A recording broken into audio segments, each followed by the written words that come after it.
भला हम 3 बेर 4 बेर कहता तो कौन हमरा रेलस नु तो हमार गुड़वे सूख गई भले रहले ये तरह कहे के चाहिए दिन में परसों के कि हम सुतर रहो हां गनई इनके सर हुए परसों हां जी आई इनके लगे सुत गई जा दोनों जाना हां माई अच्छा ये लुंगी पहनले रहूं हम धोती पहनले रहूं आई अंडरवियर पहनस ना करा दत जीवन में लड़का ये सना पहनला हमर लगवे सुत गई रहूं करवट लेके आ हम चिते सुत रहूं आ तले हम सपना में गर्जन भाई पर गोमी देखो तने कि आरा जिला से बलिया जिला हम नाय पर बैठ के जाता ना आ बीच धार में नाय गोइल बिया आ तले आंधी पानी घेरले बा हम हड़बड़ाइल माने कि जल्दी ऊपर चलना त नैया डूब जाई आ तले नैया में नीचवा एगो छेद हो लो औरी दो सपनवे में धक धक धक करे जा कतम दी त नैया मरा जाई अब उंगली से हम लगाओ तनी नैया में सपना में जोहर जोहर आ तले इनकर है उघार भई रहू इनका नाय में उंगली चल जाते छेद बंद हो गई बड़की अंगूठी अब पूरा ने से कसले बनी छेद बंद हो गई छेद बंद हो गए पानी ना ढोकी सपनवे में चले ई कह तरह भेता ए बेटा हाथ खींचो हम कह के ना मर्द ना मरा जाई हम ना करब जले ऊपर ना जाई एक तरह अंगुरी खींचो भेता खींचो मर्द अरे हम कह के ना मरा जाई कतर अंगुरी खींचो मर्द गाड़ी में डालने बड़ा हमारी हुल्ले जो तनिक लीक ना खींचो बेटा ना मर्द ना मरा जाई कहतर के देखो नाई मराई कि ना मराई हम नहीं जानो 2-4-10 बेर और अप डाउन को देबन हमर गाड़ी जरूर मरा हमारा में कोइलर ले दुकान हरि सिंह के खींचे का पर तले फिर ई सपना में पड़ जाता रहे कि हम हो नाई से जाता नहीं बीच घर में नाई गोइल बिया पहले पतवारवा जो लगिया मारे ले सो ओकरा मिर्गी हुए उ नाच के गिर हुए पानी में बहा गए अभी फिर में बाड़े कि रह लगी धवे दम नाई मारा जाई लगी मारे तो हमरा के पतवार खेवे दो मार दो आई हो लोगन सपनवा में टूवे तले हमार लागा व्यवस्था में भई रहे टन चेक दम ई ध के लागत रह लगी मारे जनु लगी पकड़ा गइल ले चलो वो पर ले चलो हमारा खुलत हम कुंवर जी मुट्ठी तनी ढीला करो अतर ना ना मारा जाई हम कहीं ढीला करो ना अभी बीच धार में भी किनार पर जाई तो छोड़ो लगी मारे दो स्पीड बढ़ाओ गऊंगा कुंवर जी हाथ हटाओ लड़ धले बड़ा ए मर्दे हाथ हटाओ खतरा ना ना ना ना मारा जाई हटाओ मर्द हम लोग ही मारे अभी बीच धार में भी हम कोई तरह बुझात नहीं कि ना किनार पर आ गइल बिया अब जे इतना स्पीड में लगी मरब तो बालू बिग दिया आंख में पड़ जाए अखिए भड़क जाए कहबो सुन न बिल्कुल हम चाहिए ना कि तू मान सकल हाथ जोड़ तनी सुधर जाए तो हमरा के मनो हाथ जोड़ तनी देखो तनी निमन कुछ रामायण महाभारत गाओ के छोड़ देनी सो हम बाकी लोई गोले बड़े एगो सैया काहे ओ ठलाली हमर फीका करे राजा जी अंगूरी से बोर बोर के टीका करे ले होश में रहता तो कहता कि अंगूरी से बोर के टीका करे ले हां ई का करता रे लड़खड़ा तला जवान बो में जोन करमत निहर लो ओकरा के तारकुन में बदल देता कि सैया अंगूरी से बोर बोर के एले निमन है तो हई गीत गावो कि सैया रोजे रोजे हमरो अभिनंदन करे पिंकिया के पछावा से काढ़ काढ़ के चोनन करे पियर पियर हद हो जाता हद बड़ा हमने के कुल ना कहिले जा कुल ना चाहे इनके कुछ चाहिए ना बाकी तू मान सकल तू भाव तोरा खाली तू वो गीत के जवाब दिया वो भावे छेछड़ा बाकी हो 3 गो सखी लोग भेंट कइले बा कहां बा सखी मेल में मेला में केला दशहरा के मेला में भेंट कइले बालू जिलेबी के दुकान पर जिलेबी के दुकान पर केला ले ले सखी केने बाड़ू केने बाड़ू सखी बड़ दिन पर भेंटाइल बाड़ू का हाल बा खैलू हो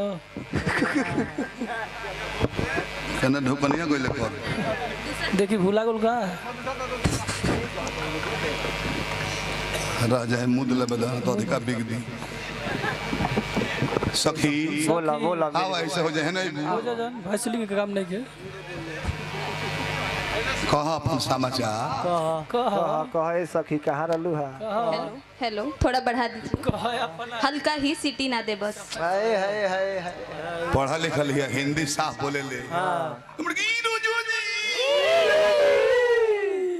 हे ने जाता नहीं या गाड़ी मनावे जात रहल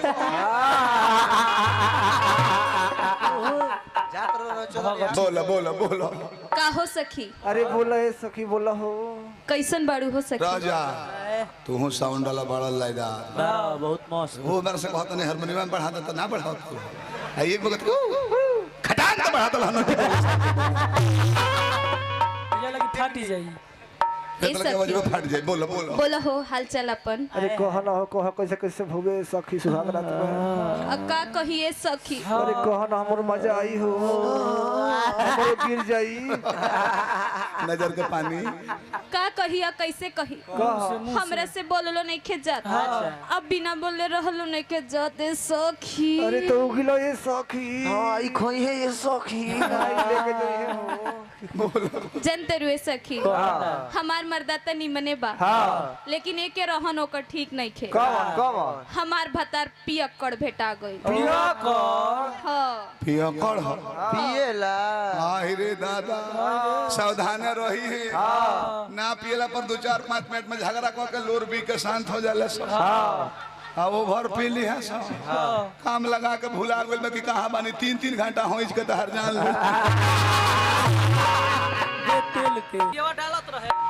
अब भाई लोई बजा तो पियवा डालत रहेला अच्छा हम निकालत रहिले एकर गलती अर्थ थोड़े बा ना वो बनिया रहले अच्छा हलवाई पकौड़ी डालस कढ़ाई में गरम कढ़ाई में आ जब पकौड़िया बन जाओ तो निकाल दो छनौटा से एकरा के लोग दूसरा कोई डालत रहेला हम काढ़त रहे वही तेल से काम हो जाए पहले तो हम बेहालत पिंकी जी का करे ससुरी ता वही करे तेल से पिंकी काम दे कहबे हमरा के भैया धीरज बाबा एकरा के 2 फाइट मारी त हमरा के भैया कहती है मार दियो ओही में गोली नुए करा ना गोली मारे को धीरज बाबा हां एकरा मुड़ी पर ना ना एक मारब कि हेने से निकल जाए आघावो ना लागे खतरो ना होके ना होई ओकर कोई कटइबो ना करी धन बढ़ जाए पिंकी खुशी पाए के बहाली रहे मलिक कहां कलकत्ता कलकत्ता दुर्गा पूजा में गो नहीं रहे आ दू गो नचनिया के मांग रहे तो भइल कि हम आरती के रानी के ले लेनी आई जूली के पिंकी कुंवर जी ले ले आ वो जगोनी जतरा प्रोग्राम खत्म बानी पनिया गो रहे कि हो खाता मिलबे ना कर लौटानी में टिकट का दाम ना रहे ना भोल की कहाँ से कमाई पैसा आई कहाँ से तले एगो बड़की बोर्ड लगा रहे संविधानिक चेतावनी नया बहाली वैकेंसी खुशी पाड़े निवेदक खलीफा कुंवर लेडीज खाली लेडीज का हाल कैसन बहाली हो तो सिर्फ लेडीज के लिए है खुशी पाड़े माने कई के बहाली बात लेडीज के लिए है हमने कहीं ट्राई करो लो उनमें यह शर्त रहे कि कम समय में जो दूसरे पुरुषों को ज्यादा से ज्यादा संख्या में खुश कर देगी उसी की नौकरी होगी और इनाम भी दिया जाएगा खुश मतलब खुश माने प्रशंसा ऊपर हो जाओ वैसे गिर जाओ पहले गोल जूलिया अरे बाप तुम एक साथ कितने मर्दों को खुश कर दोगी चलो हां गलत की एक चुप चुप चुप इतना तो बच्चा भी कर सकता है भाग हिजड़ा तब गईली हई हां यो तने वैज्ञानिक न हई बहुत की बहुत रानी तुम एक साथ कितने पुरुष को खुश कर दोगी हां तो गलत की 2 अरे कैसे कैसे फॉर्म भर तो नौकरी हो जाए कैसे कैसे कैसे टेक्निक बताओ गलत की आगे एगो पीछे फॉर्म भरो चांस है फार्म भर पहले आरती गईली तुम एक साथ कितने मर्दों को खुश कर दोगी अरे कैसे 3 अपना वैज्ञानिक कारण बताओ कैसे कैसे एक आगे एगो पीछे एगो अरे मुंह में तोर गारंटी में नौकरी चल, चल, ठीक बाकी हयंती में हैचर चलल बिया पिंकिया हई रंडिया चलल बिया ई मनोज टेक्निक लगाई का मनोज बोला टेक्निक लगाओ। लगाओ करू तो ले पिंकी लास्ट में गोइल बारी पूछले सके तुम एक साथ कितने मर्दों को खुश कर दोगी? 5। अरे कैसी कैसे? अपना कारण अपना डिसीजन बताओ कैसे? कहली कि एक आगे एक पीछे एक मुंह में। दो जना के तो झोर के बर्बाद कर दिया। अगर छोटा छोटा बच्चा रहेगा तो एक दो को नाक में भी व्यवस्था कर